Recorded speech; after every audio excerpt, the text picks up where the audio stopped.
Welcome to episode 17 of Paranormal Unwrapped with Krista Raisa and Jack Roth and Viviane Chauvet. Krista is the channel for Orion Council, teacher of esoteric online courses and wellness art. Jack is an investigative journalist, author, and award-winning filmmaker. Check out J3 Films Extraordinary, The Seeding, available on Amazon Prime and YouTube. Viviane is an Arcturian hybrid, a conscious channel, and a healer. You can find her work on www.infinitehealingfromthestars.com. In this segment, we are discussing the second part to a show on the astral plane with return co-host Viviane Chauvet. Welcome, everyone. Good to have you here. Thank you, everyone. Thank you for having me. It's always a pleasure to be in your presence and your energy. We're excited to have you. We kind of, Friday was interesting because we were having technical difficulties, and you couldn't get on. So we kind of just went ahead and did like a shorter segment on the astral plane, and really what Chris and I wound up doing is asking a lot of questions, and that we were hoping that you could shed some light on today. So we've been really excited about this. I mean, one of the things, Krista, when you and I were talking about the quote unquote astral plane, right? What it is, but also how do you know when you have an experience in it, right? And we kind of got into the whole dream state and everything else, meditation. So I guess the first question really we want to ask Viviane would be, what is the astral plane, and how do you know when you've accessed it? Well, thank you, Jack. And it's just to make a parenthesis of what you just said. It's true. We were having difficulties. And any electronics was preventing me from signing up or being there. And my team said, just remove your energy, create a space. And as we did that, everything went back on. So I see that you prepped, and now you have the hard work for me today. Great. I was like, thank you, team, for setting me up. Well, we got all excited on Friday, right, Krista? Because we were like, oh, yeah, I really want to know and look, we're not saying that anyone knows all the answers, and we don't want to put you on the spot like that. But we do know that you have a strong understanding of the astral plane, because you and I have talked about it at length. And I'm still trying to wrap my head around it. So, yeah. So, what is it? And again, more importantly than what it is, how do we know when we're accessing the astral plane? Indeed. I'm very happy to share our thoughts. And when I say our thoughts, it's, I'm a conscious channel for my Arcturian, team. So it's a very blend of consciousness that we share. So the astral plane, it's a plane, what they call, the way they vision it, is what a midpoint. So it's a state of consciousness like the third density, or known as the third dimension that we are physically evolving into. The fourth density, or the fourth plane, or known as the astral plane, is also known as the emotional plane, when your thoughts are manifesting, where your thoughts can travel in your essence. So when you talk about dream state, and we know what the dream is, just another level of consciousness. And when your physical form, your physical vehicle, is put to sleep, your essence, your divine spark, continue to evolve, continue to journey, continue to connect. And have you noticed, Jack, or even Krista and everyone listening, that oftentimes in those so-called dream state, this is where we can connect, talk with, feel, touch loved ones who have passed on the other side. We can connect with anyone on the planet without any boundaries of time, space, limitations, resources. It's there in thought form. So think of it as a midpoint of communication and connections. And how do you know you're in it? Well, first thing first, when your body sleeps and your inner essence travels, you're already accessing those higher realms. So you move to the third density, you move to the fourth, and you go even way beyond, even all the way through what we call the unified field of consciousness. directly, within the universe or within the fabric of the universe. So to go back to the astral plane, think of it as a midpoint. It's like telling you, the image they're giving me is like a train station where you are in midpoint, where the train, you're waiting in midpoint to get on the train, and the train can get you to a higher or other destination. So it's a midpoint of communication. And I know I can feel, and I know you, Jack, that you have experienced in the astral plane, and I know that some of them you have been in lucid conscious form, which means that you have remembered once upon returning or reintegrating your physical form, you have come like, okay, now I know something happened. I spoke with this person. I connected with this person. There was an exchange of emotion. There was a soul exchange. There was information. Much more has happened than just saying, I woke up from a dream and it was your subconscious clearing itself. So there's subtlety during the experience where your physical body, its senses, will be engaged in the process, where you remember feeling, sensation, smell. You can already feel it. Your heart is racing. There's a very distinct imprint that comes with it. And I know we can talk about example. That would be wonderful. We have an example that just happened to us recently. And I feel that there might be example that we can bring to illustrate the quality of difference in terms of those contact and communications in that level. That makes sense? Absolutely. Yeah. And the visceral emotional part for sure, because it felt like it was way more emotional than your average dream. There's definitely telltale signs, right, of what is repeated because the truth refuses to go away, and what was a one-time experience that no one else is having when trying to distinguish between. So if the three of us dream about entering a blue building and we wake up the next day and say, hey, I dreamt about a blue building, and you said you did too, and you did too as well, then we probably had, would you call this a lucid experience? Or yes, you will have. Yeah, that's a good point. You will have a lucid experience, a group lucid group experience at a group soul level, where all of us met.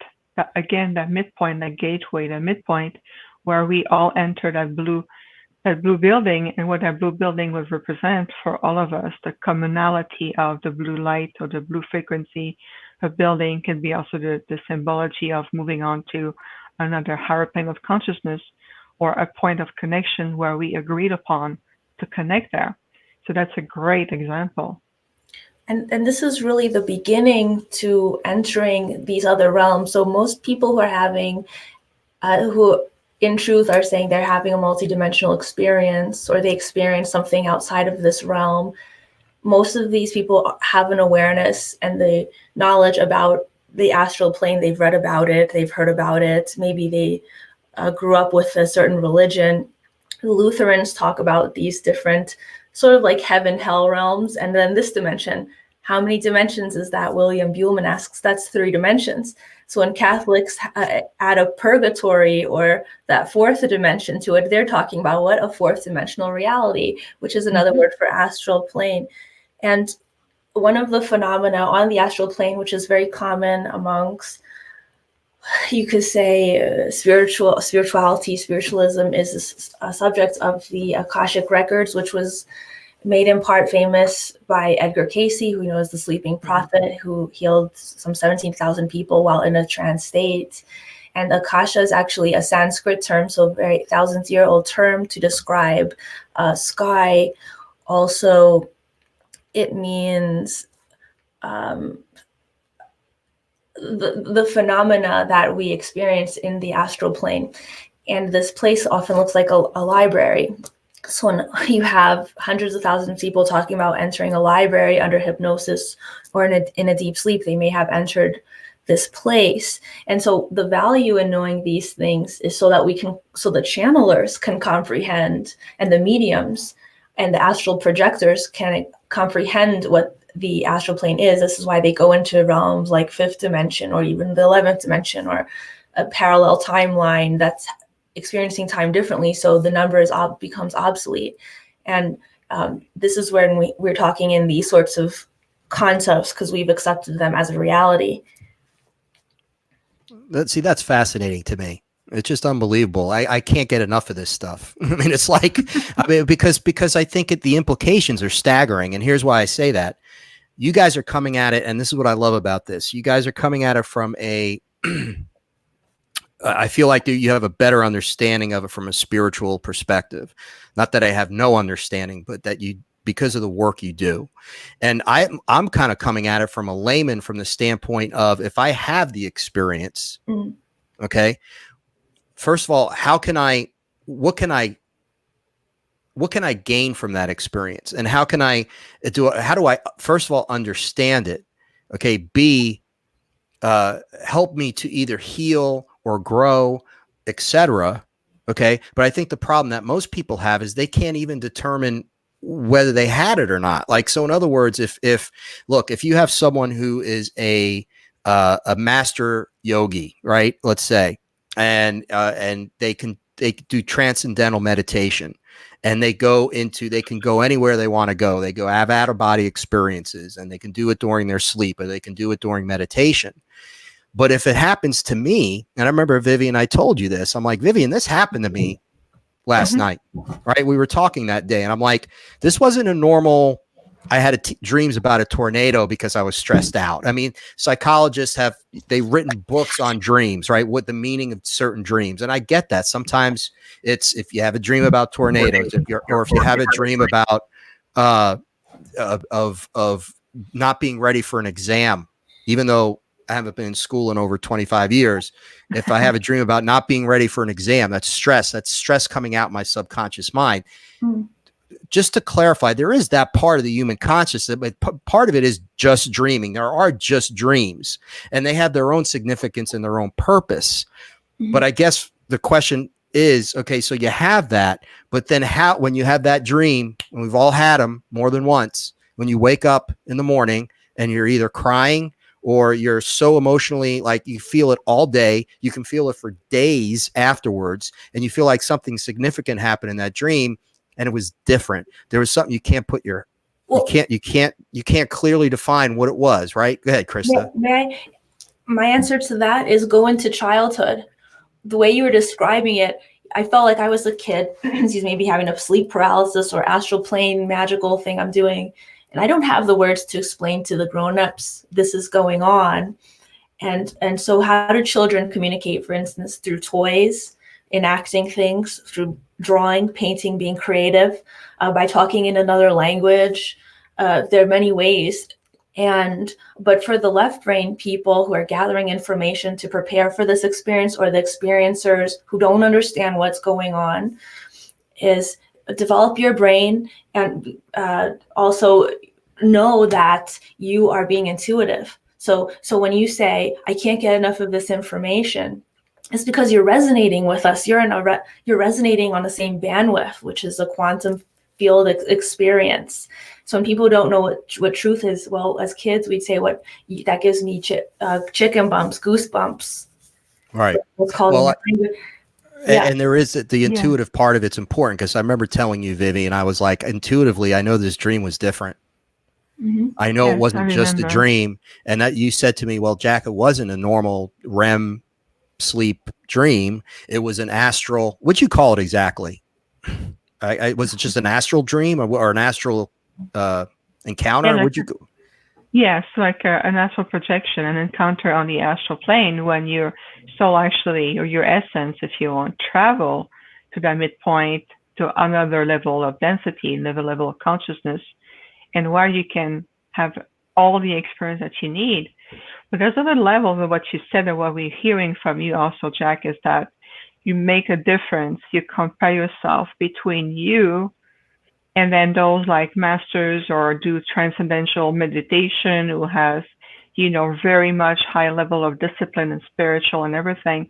And the answer is that it's available to you as much as the masters, as much as those who've trained. The only difference is that they understand it, they accept it, and they know that it's a part of them as another way, as another gateway, another point of access. But it's just accessible to you. to anybody on the planet. Because remember, we are coming from the same source, the same, mind, the same creator, the same fabric. Is how we are evolving on the consciousness.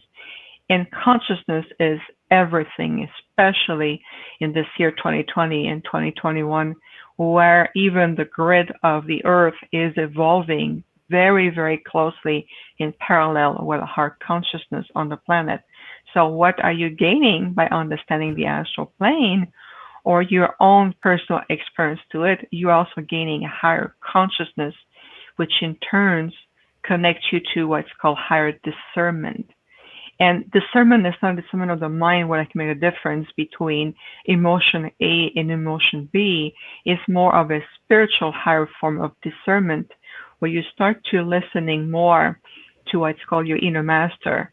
You start to perceiving your soul language. You start to perceive those subtle whispers that allow you to understand and who you are, and accessing, like you mentioned, all of you together. We're so complementary of how we bring our energy and information that it brings us more in a sense of quantum field of understanding on a multidimensional level. We start to see our complexity and yet our beauty, our grace, and our power behind it.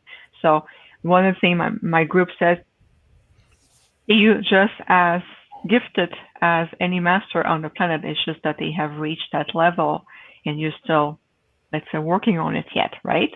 And it's beautiful. The process is beautiful. But those experiences on the astral plane are just as valid as this exchange we're having. One thing I hear a lot, or have been hearing a lot in my practice, is people telling me, so you talk to your Arcturian, do you see them? Do you have contact with them? And I said, yes. Well, is it for real? Do you do it like physically for real, or it's just dream? And I'm like, this is showing me where there's a misconception. It's just dream. You're discounting what dream state is about. So I'm glad we're talking about the astral plane, because it's also loop that aspect back in. And those experiences that you have, Jack, that you have, Krista, that I have recently, just a few days ago, very intensely. And I know that it's part of key element of what I need to understand. I unblock certain energies. I gain another level, another layer of consciousness. I have allowing me to leap forward. I made progress. I can see how much it's helped me move forward. And even in my understanding, how I connect and I also interconnect with all the pieces of this networking that we call the astral plane. We call it a big networking, big network of interconnection, like a web, if you want. Wait, so do you both astral project is my question. Do you do it at will, or do you do it unconsciously? Both. No, I can't do it. I mean, I've only, well, Viviane, didn't you say, like, I think when we talked about this, you said it's easier to access when you're in, I don't know if you said beta, delta, sleep, something to do with when you're sleeping, especially for someone like me, it's easier for me to get there. Something like that. Yeah, the theta wave, the theta. Theta is the realm of the subconscious. It's also the realm of lucid dreaming, where you understand that you're not in 3D, you're not functioning from a 3 physical aspect or from your body, but you're yourself in higher consciousness, and you interacting as much as reality. It's another layer of reality in everything that you do. So you can make different choices. You can also, project yourself in different places. You can also choose differently. So for example, if the experience starts to be a little bit too heavy, or you can feel there's certain presence of whether entities or energy field that you wish to avoid, that you can consciously take control and says, I wish to not to partake of the experience, and then I'm redirecting my consciousness to a point of higher light, for example. Or I wish to connect with someone that is all the way down to California, and you see me coming with this, going to California and says, hey, let's connect. We haven't spoken in a while, which happened just recently. And that person and I went on a train ride and we were on a train right, what you think it is, right in the field of consciousness, and we were like connecting to the point we were even exchanging energy through our hands, and our body became very, very active. When I came back, it took me 2 days to integrate because it was very powerful. So that just tells me that the healing process is in fact multidimensional. Indeed, it is multidimensional because we are multidimensional beings evolving in that multiverse. Okay, right? so if that is correct, then does that mean that in general, we carry out similar work in the fourth dimension as in the third? Possibly. Well, possibly. Look, I'm going to give you a good example of this. Is the shamanism. Those who are involved as shaman have a tendency to connect. Their point of connectors or will be on the fourth density or the fourth dimension or the astral plane, if you want. They will connect to their ancestors at that level to bring for lineage to their medicine wheel when they invoke spirit and all of it. I'm no expert in shamanism. This is not my expertise, or more like galactic. But I know that I have worked with shamans before, and they explained that to me. And and I know that I have been also initiated in some of the rites, like the Muniki rites, for example.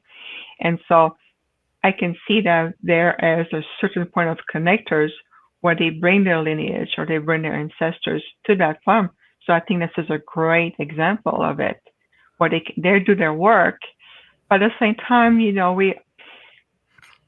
we always invite consciousness to go beyond that fourth point or that junction of connections. It's like telling you, it's come a time where you're going to need to leave the train station, and you need to choose a train and a destination where you want to move on to higher spheres.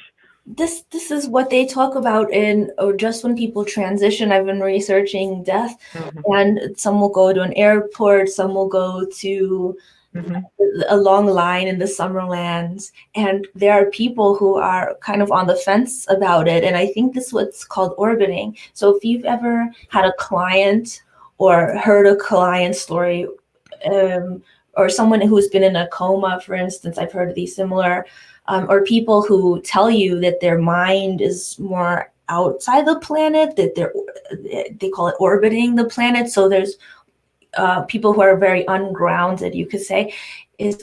Could that be that in the astral plane they are not making a decision, right? Like some people don't want to be here, and you can see that look in the eyes, right? So many people who are, us as channelers, mediums, we have to really focus on the earth a lot. And this is why I think Viviane mentioning to us shamanism, because it deals with a lot of planetary, reincarnational, ancestral. And when we're talking about galactic, we're talking about whole new levels. Well, not so new, ancient and levels that has been here, and someone has to explain it so that the souls can go home, so that the souls can find the fifth dimension in the golden realms, and et cetera, et cetera. So absolutely. I love it, exactly. And it's just a prime example of a soul, whether someone in a coma, whether project themselves in that astral plane, the astral field. So they feel they're still connected to the earth plane, but that they're like in between. And so this is why also the astral plane is also known as the thought field, where your mental, there's a lot of mental debris energy there because your projection is going. An example that is very close to me, my dear uncle who passed away recently, well, he transformed recently.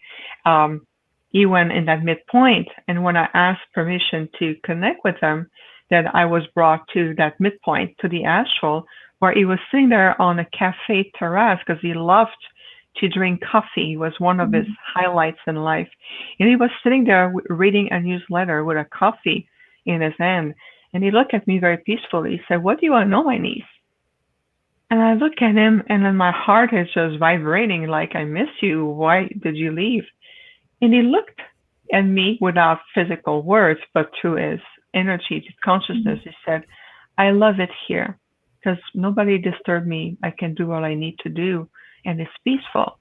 So I knew that at the soul level, he was in that transition. He was at that midpoint, and he was recreated in the form of a cafe, a terrace, with low table where he sits. When he used to do that when he was still in physical body, so this point of transition was represented this way. Then from there, is already start to elevate in light consciousness and different sphere of learning to the sphere of learning. He moved on. Yeah. But it really is. You have that midpoint where those who are religion-based, who has very deep, cultural program, family programming, right and deep in the subconscious level, those belief system, those earthly anchors, or what I call earthly attachments. And when you leave the physical body, it's not, you don't become enlightened like this. You leave the body in the same state of consciousness you left, which is why it is so paramount, so important to really attend to our level of evolution of state of consciousness where you are in this lifetime. Because when you transition, you're going to transition the same state of consciousness.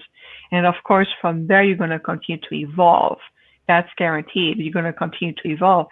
Well, you're not popping up on the astral plane. Oh, I'm enlightened. I'm a master, and let's go. I'm moving up. There's Right. learning. Not everyone can do those things. But that's interesting. I love that you pointed out, Krista, because I had a chance to have multiple levels for clients of their experience, but also my own experience with family members, friends, people I've known with transition. My grandmother is another one. When she passed away over 30 years ago, she showed me what a soul evolution looked like. So in the last 30 years, I have witnessed her evolving at the soul level and the height of level. Now she's gone to such a level of illumination and light that connecting, it takes a little bit more tweaking on my hand. I know I'm the one who need to project my consciousness at a higher level, but it's phenomenal. And it shows all of us the possibility, which loop back to what you were saying, Jack. What do we gain by talking about it is to gain a deeper appreciation for the fullness of who we are, because we are so much more than a persona born in the human form and we're living in a certain life and we're having certain affinity or gift or curiosity. It expands everyone's boundaries and open it to limitless, to really expand that sense of expansion. And I know we all feeling it in our own way. I know it right now.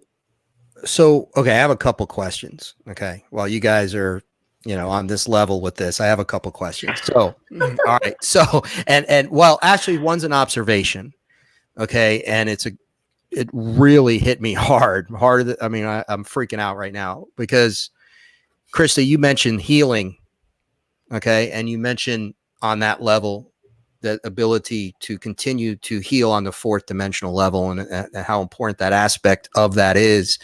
Well, Viviane, I don't know if you remember my one particular experience, which I believe was in the astral plane, was the message in the experience was the person I met in the astral plane said to me, it's about the healing. Wow. And I was so emotionally, like, I woke up, it was a little embarrassing, but I woke up with my tears streaming down my face. Like, it was like, what? I was blown away. And it was the kind of thing that to this day, I can think about that and get emotional about it. But for like 4 or 5 days, I was not myself, but it was in a good way. I was very peaceful. I was very at ease. I was just very like, kind of like half my foot was half of my body was in another world almost. And it was really peaceful, but it was an understanding of, because I was really confused. Viviane, you know this, and I've been very confused about some of the experiences I've had, but it was that statement of it's about the healing. And it made me look at it in a completely different way. But it brings me to my question. Healing from what? And what I mean by that is, Krista, you had also mentioned past lives. Okay. And Viviane, I know you and I have talked about this at length. So in the astral plane, can you heal and deal with karmic energy associated with perhaps past lives that you may have had with certain people that you either know now in this lifetime or may not even know in this lifetime? So there you go. There's your question. You can definitely. That's a great question, because I know the backstory, so I know exactly what you're talking about. I know the depth it went, and I understand the implication. I can feel it resonating in my heart center right now, right in my thymus chakra. So I get it. The answer to that is yes, you can heal. You can also engage in a discussion at the soul level to even clear karma or bring resolution. But you have to think about there's the fourth dimension or the fourth density, the astral plane, the realm of the mental projection, whatever you want to call it. There's limit. So there's definitely, again, a point of connection with two souls who are incarnate on this planet, like this person you're referring to and yourself. You can meet at that level and start a healing process that is absolutely profound, whether it's a lifetime of completion, understanding your role with each other, your connection with one another, understanding that part of the agreement you may have made prior to your incarnation to say, look, we're going to incarnate, we're going to create certain event on the 3D level that's going to trigger memories or trigger certain ancient memory connectors. And then from there, the door opens up, a multidimensional door open, so we can connect at that level. We're going to go beyond the earth plane. We're going to go into the astral to connect at that level. And then from there, everything we're going to share, heal, discuss, resolve, plan, or whatever, all of it, you're going to bring it back in consciousness in your 3D form and integrate that. But at the same time, there's higher dimensions and higher spheres of consciousness that we invite everyone to go. So the fourth point is a great point to meet where you can also access that and go beyond that point. So yeah, there's definitely a lot of work that can be done at that level with certain, with certain limitation, because you have to think about you on the fourth density. So why stay on the fourth density when you can go higher? And you could, that's if the you want invitation. it. But I'm sorry? Don't you think you have to want it as well? It's kind of like if you go to the doctor, you have to make the conscious willpower decisions, because they say to travel and exist on the fourth dimension is you must use your willpower. And if you ever come across someone who seems like they gave up in life, they just don't care anymore, they don't have the willpower, the juice to keep going, or maybe they're depleted in one of their Jing, Qi, or Shen energies, life force is low, or desires is low, no romance, or they are dealing with the physicalities and that focus. That's why I love this suggestion, is you're suggesting that and it's like an activation word, healing is that conscious intention, kind of like having a spiritual practice. Before you go into that, you're using your willpower to make the conscious decision to get better in some way. And so the possibility for that exists, right? So what you're saying. Yeah. Well, I see what you mean. With willpower, we have to be a little bit mindful of what it may evoke. A willpower can be that everything aside depends on, to me, but which master are you listening to? Which willpower are you attending to? Is it the willpower on the human level to the lower consciousness, the lower mind? Or is it your willpower to your inner divine being, your true self? Right? I want to answer the question, teacher. Well, we're engaging into I love the way where it's going to, because I can already feel the energy around the word willpower, and then there might be a little bit of door of interpretation. Well, I have the willpower to talk and channel, but it doesn't happen for me. And the answer is like, let's dig a little deeper to see what's really going on with lower willpower are you listening to? What master are you listening to? And yeah, right. And when is it coming from subconscious? So to clarify, what was mentioned earlier is when Viviane was describing the different impulses that we can get in the next dimension, which is really holding up this dimension, so it's interpenetrating, always existing, is those who are meditating, as you mentioned, transcendentally, you may have what are called mystical experiences. So to the rational mind, it's, my subconscious offered me a suggestion on something that would feel more positive. But then people who are having a mystical experience through the meditation are having experiences of being on other planets, which is cathartic for them. And some are having astral plane sex. So when we talk about this whole dimension of reality that's there is what's called an 8-circuit consciousness model, which was proposed by Timothy Leary and psychoanalysts of the modern day. And so they describe these 8-circuit models. And the reason I'm just telling this real quick is because the Orion Council that I channel, a lot of people don't understand what that is. They think it's astral influence because higher communications happen through the astral. But they're coming in the beginning, in the first channel message, as 8, right? And the psychics keep seeing them as having amphibious looking frog heads. So I had to accept this as a reality. I didn't come up with this. Psychics keep telling me. I didn't come up with it. I wasn't interested in the extraterrestrial spacecraft. So I had to investigate, why is this 8 number? What is this? Why frogs? Blah, blah, blah. And why do they keep saying these Egyptian things from, a template, a subconscious template, through meditation? And what they're representing, according to Egyptian belief system, is there are 8 primordial deities called the Ogdoad, and 4 are represented by amphibious heads, 4 by snake heads. And so we know in the Egyptian pantheon, gods are often represented in hieroglyphs as having these animal heads. And some say, it's the Atlantean experiments. But when they're coming in from another dimension, it's not an earthly Atlantean experiment. They may be representing what Timothy Leary describes as the psychosomatic circuits that develop in childhood. And 4 of those deal with earth life and simple processes. And then 4 are deal with extraterrestrial life, and they're the higher circuits. And so when we just begin to talk about astral plane, we're playing with the idea of a higher circuitry. We keep using the word higher. So people in 3rd dimension think, you think you're better than me.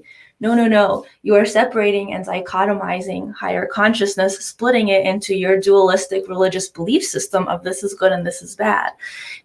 Nature and the astral plane is a neutral playing field that we enter when we want to begin physical incarnation. And it is the human being who is saying that this is, unwanted and this is wanted.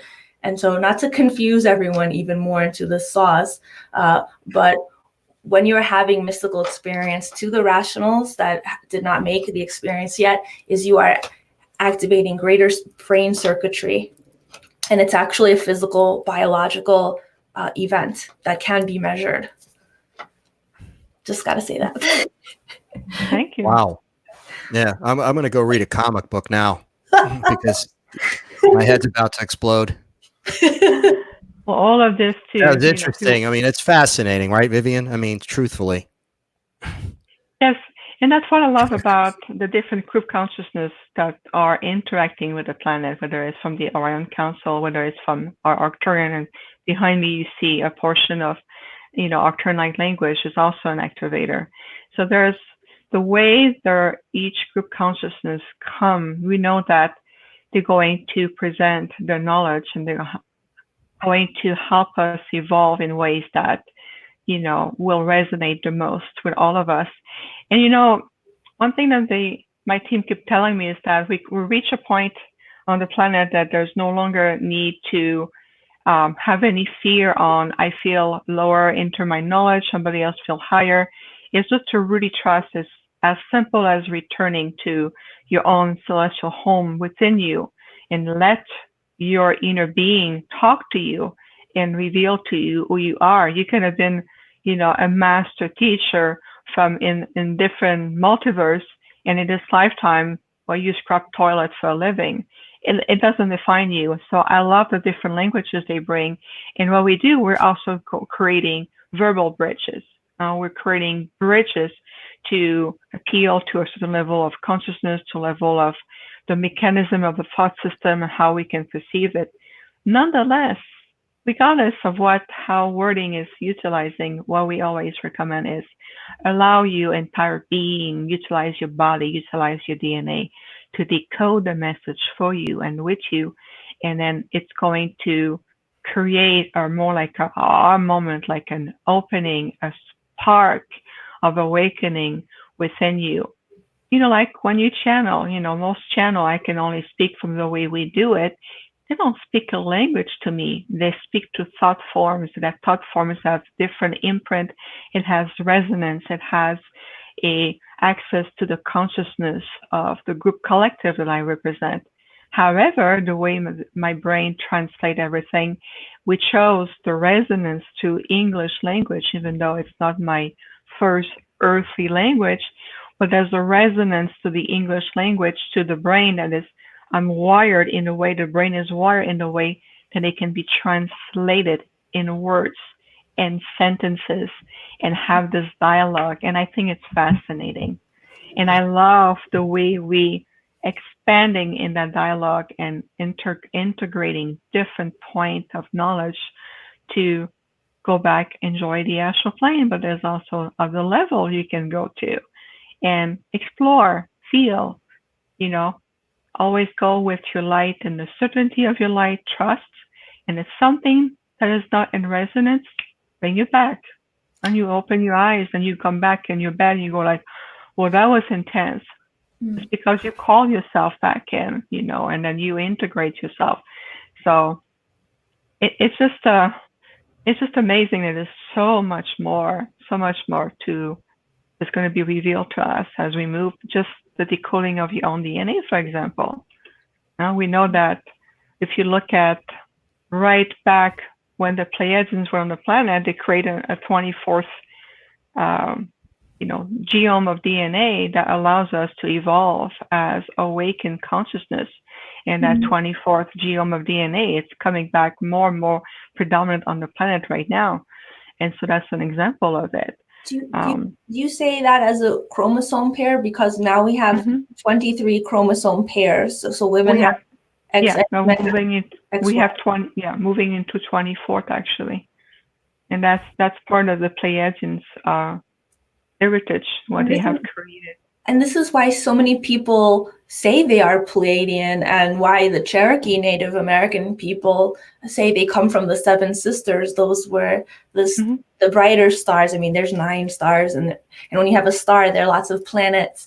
But because this is in our more recent belief system that exists on this earth, there's cause for investigation when people say, oh, the Greys told me that the Pleiadians are level 2 of planetary evolution and Earth is still on level 1. And it's over and over again. And hypnotized people are saying this thing, like Hinduism is saying we're 1 inch up this 10-inch ladder. This is genetics. Yeah, this is also biological, right?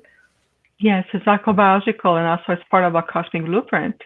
If you look at the way the human race itself, human beings have evolved, there's tremendous, there's probably, millions of years condensed in a very short evolution to bring us to a state of spiritual awake civilizations that we can finally, come back to a point of origin of where the human race have always been.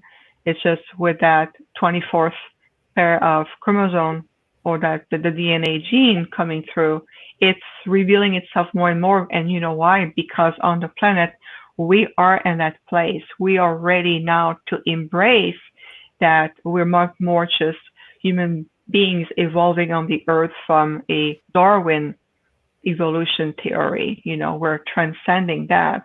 And I think it's wonderful to be able to see more and more people, having questions, and those questions, where do you think they come from? And they come from a deeper sense of wanting to know, and says, my questions show that I am ready to understand, and there's a part of me who already have the answers, but now I am reconciliating the other part of me that's called my human evolution, and they come in point of reconciliation within ourselves.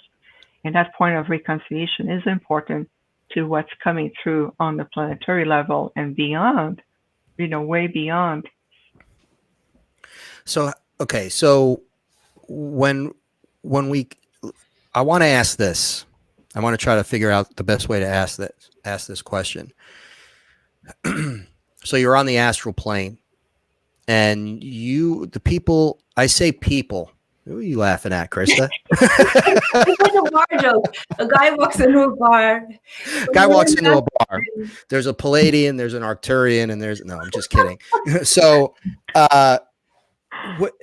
you're in this astral plane, and whoever the people, and again, I say people, but they could be human, they could be Palladian, they could be Arcturian, they could be Orion, they could be from any kind of species, ET, whatever, but also human. Okay.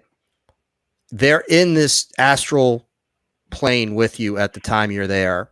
Is this something that's planned? Is it something that is subconsciously agreed to? Is this something, how does that work? Especially for people who perhaps go there in a dream state or theta, as you said, theta state. I have a quick answer this time. I knew it, and my team says, just let it be, all the space. I knew it. I'm gonna just start jumping. Like when I levitate 3 feet in the air. I know the feeling. Smarty pants. So what's the answer there, smarty pants? So no, seriously. I mean, how does that, how do you, is it arranged? Is it pre? It's vibratory. Does that make any sense? Yeah, kind of.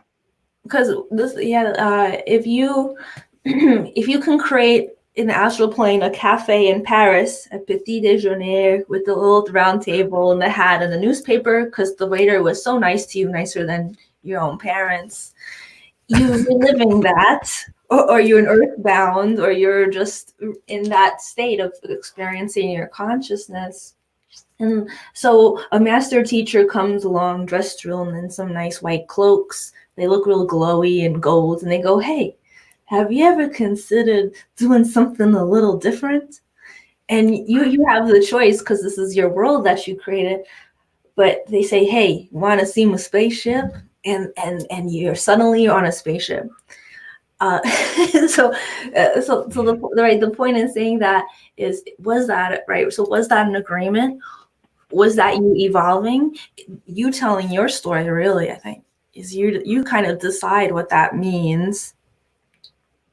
Okay. But right. So, but the vibration thing struck a chord from the standpoint. But that's so funny you said struck a chord, because when you play a note on a piano, the chord of a guitar string will play at the same note. Yeah. When I said that, I realized I was going to say no pun intended, but yeah. But anyway, so yeah. So there's that. So the vibration. But here's my point. How do you know what's determining? Is there a reason for what's happening on the astral plane? I guess that's my question. It's not random, or is it random? Viviane, I mean, is it by any chance or by accident? Is it just like you're on a busy street corner? I'm going to go to the astral plane tonight, and Bob's there tonight. Okay. But then maybe tomorrow night I go there and it's someone else, or someone from some other planet. So in other words, or when I'm going to the astral plane, am I going there with serious intention to be there, and the people that I'm communicating with or meeting with or having whatever with there, right? I mean, let's take it to that level of, Chris even said having sex on the astral plane. I mean, at that higher vibrational level, is it purposeful, I guess, is my point. So does it have a purpose of what you're asking? Well, is it right? Is it the kind of thing where I'm supposed to be there with the people I'm supposed to be there with because there's intention? What makes us smile with love is like asking you, is your presence on the earth accidental if there's a purpose to it? It's the same thing. Of course, everything has a purpose. Why would you, for example, because again, we can see other chord and other energy moving for you in that question. And so we can perceive it. The question is that if let's say a pursued relationship of any kind is lived and experienced on the astral plane, is it just pure accidental imagination, or does it have a purpose? Of course it has a purpose. It has a purpose to, it can be a way in this lifetime from a soul group that said, this is how we're going to connect every night. This is how we're going to check on each other. This is how we're going to continue to help each other to evolve, to heal, to connect. I can tell you that was my next question to you, because that's what it felt like for me. But I don't know if that's the way it is for everyone. I felt like it was very intentional. I felt there was extreme purpose to it. It was specific, and the people there were there for a reason, and it was very soul group oriented. That's how I felt. But I don't know if that's the same for everyone. Well, I'm sorry. I had an example. If that's okay with you, of course. Because I do too have very conscious, vivid experience on that level, that gateway or that midpoint that we call the astral plane. And there's one person in particular, a person who exists in physical form on the planet right here, right now, that person and we connect, and that person came again recently. And one of the learning curve was that we're helping each other to heal our heart and allowing ourselves to allow our heart to evolve at a completely different level. We're reaching a different level of understanding, getting closer to what it means and feels like to live with an unconditional love. And unconditional love, the resonance of unconditional love, not from a human perspective, but truly from a universal or what we call supreme source perspective, the true aspect of unconditional love. And when I came back from this experience, what happened for me in terms of understanding, in terms of experience, is that I can feel every fiber of my being, every cell, every organ, every space between the space to my physical body vibrating within the fabric of universal love. So that's why that energy, I allow it to take a while to integrate. I didn't rush anything. I didn't blush it up. I didn't brush it up. I allow it to integrate with me because I understood consciously awake as we're talking right now that what we were doing, we're helping each other to leap forward. We're helping each other to evolve and to already bring here, even within the energy field of the earth, the true resonance of unconditional love. Can you imagine what it can change? It's exciting. It's informational. It's also a good feeling of safety, healing, mind expanding, something so unique that comes through the astral plane. Unlike any other experience you've had in this dimension or the next, is it may have come from a higher dimension, but nonetheless, or a higher vibratory plane of the fourth dimension, whatever you want to call it, but it changed us, or it did something for us that sits with us for a while and maybe changes the whole course of our life to a new path of investigation, a new curiosity, an inspiration, a sense of comfort, a meditation. And those experiences I consider real because it affected me here while in physical form. Yep. It does. It really does. It does affect you. And then moving forward from there, you can feel that something has shifted in you. There's something like a refinement that took place. Something maybe have been released, like a fear or something like a blockage, anything that may have been holding you back. And you can feel that it creates that paradigm, that shift. And sometimes it can be just enough to allow yourself to bring like acceptance. And from acceptance, I like the path of investigation or the path of further discovery and what it brings and what it means to you or to means to everyone on their own path and how they're going to integrate that. I can tell you from my own experience, it's like, oh my goodness, it's feel like I've been reading 100 books on love and illumination all in one night, and I wake up and I have the imprint still with me, and everything starts to sink in.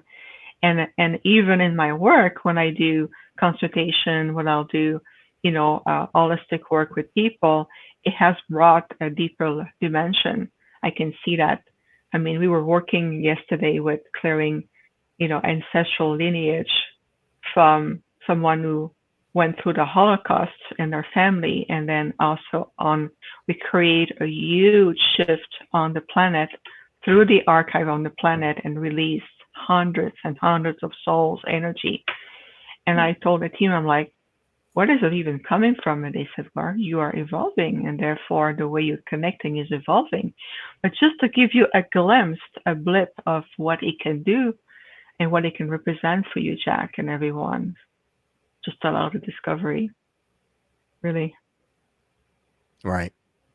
So for people who are watching this and they might be saying to themselves, hey, I want to go to the astral plane. I want to do it tonight. I'm really excited to experience something there. What would you recommend? How would they go about it? How would they prepare? How would they quiet?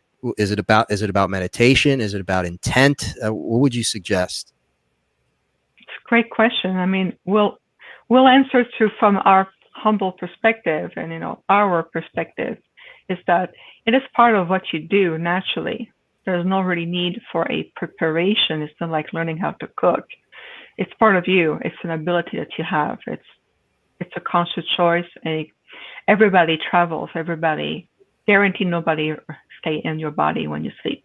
You travel. It's a natural phenomenon, as saying, well, do you worry when you go to bed that you're going to breathe all night? Usually not. If so, that's because there's something else behind it.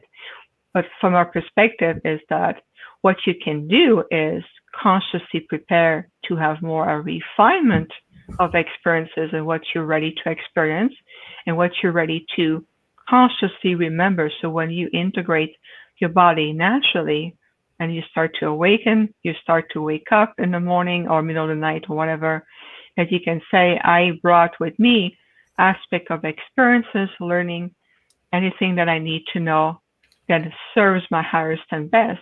If it doesn't serve your highest and best, then it will be released and simply integrate as a form of lesson and growth. But do we need to prepare per se? Just the fact we talk about it, we also bringing that to the light and allowing people to fully accept that this is a part of what we do naturally, all of us. And there's an awareness to it. Yes, there's a vibratory tone to it. Yes. Will you do it even though you don't think about it? Oh, yes. That's for sure. This is why I wish more people would talk about this and really have the guts to, make online classes about this, because I made an online class about this, and astral plane was lecture number 2. And I'm not an astral projector. I don't go to sleep and go, okay, I'm out my body, I'm going to see Orion Council. That does not happen. I almost never have dreams of ETs. And so in this research of people like William Buhlman, we mentioned the first part, the different techniques, but I notice with my partner is a lot of the times he'll still somehow be connected to the movie he was watching right before falling asleep. So if he watched something kind of scary, sometimes he will speak in his dreams, and I'll wake him up and say, you're just dreaming, it's all right. And he says he sees like a golden hand coming into the astral plane to pull him out. And I don't know about this golden hand, but I know you watched that movie before bedtime. And so I think you're asking a great question. Do you have a practice? Do you have a dream journal? Do you have the conscious willpower? Are you reading about it before bedtime? So on setting an intentions, they say to meet a spirit guide, because these are high evolved master teachers. That's why they're called guides. And they supposedly, correct me if I'm wrong, guys, but supposedly you make an appointment with them when you want to meet them. Kind of like with mediumship, you want to contact your great aunt who passed away and loved you so much. So you put her picture up, you light the candle, and different belief systems. They say, around the holidays, our ancestors come around. It's kind of like we make an appointment with them. And I think that really treating it as something special for you can be a great way to have more of a, let's say, a deeper experience. But there's certainly health tips I like before the broadcast ends. There's some health tips I have that could help you project better, more consciously. Awesome. Yes, of course, if you put imagery in your mind and you pre-program yourself to think that you're going to encounter a scary monster, that you put filters. You put filters in the process. But ultimately, it's also to bring the ease and the simplicity of it as well. I think that can be also a point of releasing stress around it, to see that it's a natural phenomenon, that like anything, if you want to increase the quality of your breath, you can consciously engage on the conscious breath, allowing to go deeper and slower to more breathing through your abdomen rather than be a shallow breath. Yes, you're increasing the quality of it for sure. Are you going to still breathing? For sure. Which is enhanced by oxygen when you're breathing. It's through certain breathing techniques, by going to an oxygen bar and having the tubes go up your nose with a flavored thing at a floaty spa, or you're taking organic sulfur in a glass of water that dissolves, that's crystalline form, that was taken out of the water supply by the Rockefellers in the 1960s conspiracy in America, is you actually have more oxygen pumping through your blood cells because the waste management's better. So you have less toxins, you're eating healthy, oxygen goes to your brain. You get that DMT squirt from a 10-minute good nap, or you hit the REM and you're out. There's some brain waves that will also trigger these. But anyways, that's a whole other conversation. Yeah, theta waves can trigger that. You go into that state of theta, definitely. Yeah, I was wondering, because I'm like, what is it? Alpha, beta, theta, gamma? I can't remember. What the heck?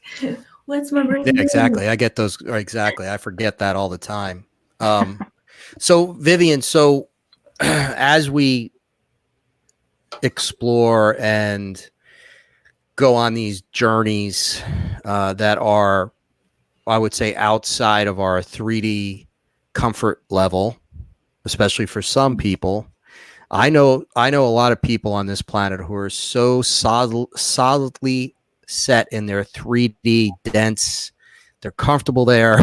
They don't want to deal with anything that would other than that for a variety of reasons. And as we talk about these things and we go on these journeys of whether fourth dimension, astral plane, even higher dimensions, and we learn and we grow, I often wonder, as human beings, are a lot of us left behind because we fight it. We fight the temptation. We fight our instinct. We fight our intuition all the time. Like, I could have woken up and been like, oh, I had a dream. And that's it. Like, I wouldn't have thought twice about it. There are a lot of people I know who are very practical, and that's it. They wouldn't even thought that it was a strange kind of experience. So how do we as a human race get to that point where we're evolving to really our next level of evolution that we're supposed to, and get to these higher vibrational places when so many of us fight it? Like, the three of us are open to it, obviously, right? So we're talking about our experiences and we're open to it, and we're happy about it. We're really truly excited about it. But there are a lot of people that don't want to even go there at all. But yet we're all kind of supposed to, right? I mean, this is our purpose. So how do we get there? How do we get other people to perhaps open to become open to that, not be afraid? I think a lot of it's fear. Yes, and you have to analyze to see where does the fear is rooted from, or what is it coming from? And the image that came to me, to my third eye, when you were saying about those who are rooted in 3D because it's comfortable, they get to they get to understand best how to function. They identify to the persona. They feel they have a good beat on thing, and this is how things work, right? It's like telling you, that back in the Western time, when Arizona was first founded with the first city, Mesa, then those who hang on to traveling to carriage and horses, and they refuse to conceive the notion that there might be a motor with gasoline and four wheels and engine to carry you, 3 times faster to your destination. I said, no, I'm still in my own ways. I'm going to keep with carriage and horses, but I can tell you that evolution will catch up with them. And sooner or later, there will be no more use of carriages and horses in the same way that the way they have gone used to, and evolution will take it over. Because ultimately, if you look at beings, people on the planet, sentient life, you have to think that we are all governed by this amazing invisible intelligence that is a part of us, as us, evolving through us. And then evolution is taking place whether we resist or not. Those who resist will make it more difficult upon themselves, and they're going to be like the image of the cat with the claw on the carpet, and you have to track them. But things are changing. What is the first constant thing that we can count on the universe? Is change and movement. There's constant change and movement, especially this year, 2020 and 2021, where we're returning more into a soul fulfillment, more soul mastery, where we're returning to a profound return to identify ourselves with our celestial origins. And so, one way or another, can you imagine today in the street of New York or even Florida says, I'm going to go into carriage on my horses, and you're going to go, sorry, but there's no more accommodation to be able to on the road or highway where you can go with your horses. And then you will be trained and taught, and you'll be able to, these people will have resources to understand. But more profound than that, changes is happening in everyone within themselves, even those who claim to hang on to the 3D ways of living life and accepting life. There's a change within themselves. There's a change in their DNA. There's an evolution that's taking place through spirit. That is a lot that start to speak a lot louder than anything else. And we trust in that aspect of natural evolution. And this is why people like ourselves on the screen will be there as space holder, as those who will be coming to ask. What they show me, what my collectors show me, is a wave coming through. And that wave will be, as you know, right? That wave will correspond with people to say, I don't know what the bleep is going on with me, but I feel so different. I feel like I'm losing my mind. I woke up and I don't feel the same, and I don't understand it. And they says, okay, we've been waiting for you. And here's, go back in the 101 and we'll move you up to that speed. And if you feel the energy that we're creating by sharing that with all of you, you know it to speak to you. It goes a little bit deeper than what the lower mental mind has been convincing, those illusional paradigm and those anchor and those earthly attachments. It's becoming obsolete more and more, whether we resist it or not. It's up to all of us. It's up to you to see how you want to embrace evolution with ease and grace, or with, scraping teeth and put your claw on the carpet and say, nope, I'm going to use my carriage. Good luck. Right. It seems like that's our greatest enemy for humans in this 3D existence is fear. Yeah, the fear is often, what do they call it? They call it false evidence appearing real.